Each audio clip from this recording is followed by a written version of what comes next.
I told him that my love is free, but can you match me? I can do it all for myself. Want you, but really don't need help. So can you match me? I like luxury, I like fancy things, shine on my body, live like royalty, treat you like a king. If I trust, but you must be worthy of the crown. I'm not just anybody, born to live in luxury. La la la la la la. La la la la la. Lux. La la la la la. La la la la la. I'm serving rich Auntie Chloe B. I know my job is a blessing, but if you pay me. Rocks on my wrist, fur on my feet, setting the table in all the chic. Baby, come eat. I like luxury, I like fancy things, shine on my body, live like royalty, treat you like a king. If I trust, but you must be worthy of the crown. I'm not just anybody, born to live in luxury. Luxury. I work too hard, oh my. Luxury. We come so far, oh I. Luxury. Cover these scars and diamonds. Luxury. Every day I'm alive, it's giving lux, yeah. La la la la la la.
guys, thank you so much for your last comments that you guys left on letting me know how you thought I did with the fireplace.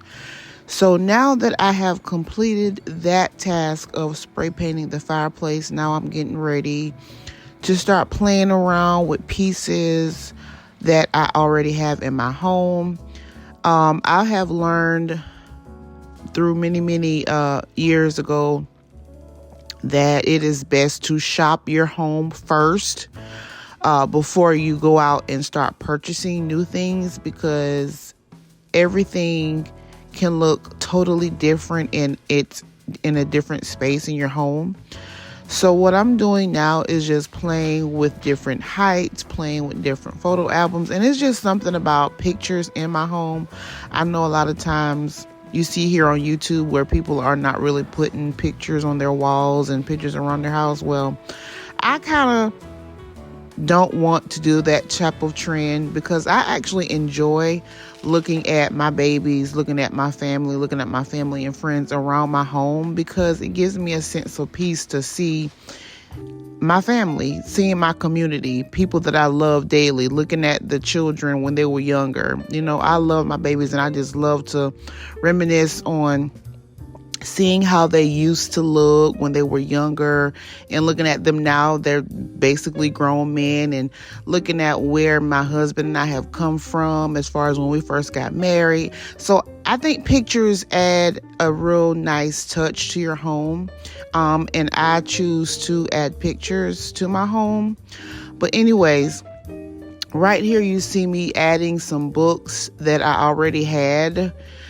These books I'm going to add to the fireplace, and if you just stick around, you'll see how I'm playing with them, putting some highs and lows and adding different elements, sticking with the colors of black, white, gold. This just playing around with the tones, the textures, and as you guys can see in the next few clips as to what I choose to do on the top of this fireplace. And just in case if you're wondering what that long bar is in front of the fireplace or in front of the actual picture, that is an actual sound bar. And it has a sound bar on there as well as a subwoofer. I think I'm saying it right, to the left of it. I don't know if you can see that black box over there. But yeah, so that's what that bar is there. I'm going to add this throw blanket in this basket right here. Y'all, if you guys can see, I never took the tag off the thing, but here is what I came up with. So I decided to stand the books up on its, stand the books up. I used a brown box, as you guys can see, to put those candle holders over there. And then I just had the blanket draped, hanging out of the actual basket. I added that plant there to the left on that subwoofer box, or what have you. And I added that black figurine there. I'm not 100% satisfied with how that black figurine is there. I think I might add some more height to it and add either some pompous. I'm not really sure yet, but I'm going to still play around with it until I'm 100% satisfied. But you guys are along with me for this journey. If and when I decide to do any type of updates, you guys will be one of the ones to know first on the list. But this is what I decided to come up with, you guys. So you guys let me know how you guys like the fireplace thus far. If there are any suggestions that you think I should add, or if I should take away, put it in the comments. Let me know. Leave a comment down below and let me know what you think so far. I will be doing, my husband will eventually put the cords, have the actual cords or what have you, but we haven't gotten to that part just yet. But I just wanted to share that with you guys. I am going to be putting up curtains. I just haven't found the right size or the length just yet, but I will be doing ceiling to floor curtains. So y'all just stay tuned and stick around for that part as well. I am not in a rush to do anything. And here is a sneak peek of our next home project, you guys. And you guys, like I said before, I love looking at pictures in my home. So I'm going to do on this wall a gallery wall with the picture lights up top. But this is just the beginning. You know, you have to start somewhere, right? So this is just the beginning of what our next home project will be. But for now, I will talk to you guys later. Remember to like, comment, and subscribe. And I will see you guys on my next video. What? I will see you guys on my next video. Love you guys with the love of Christ. Bye.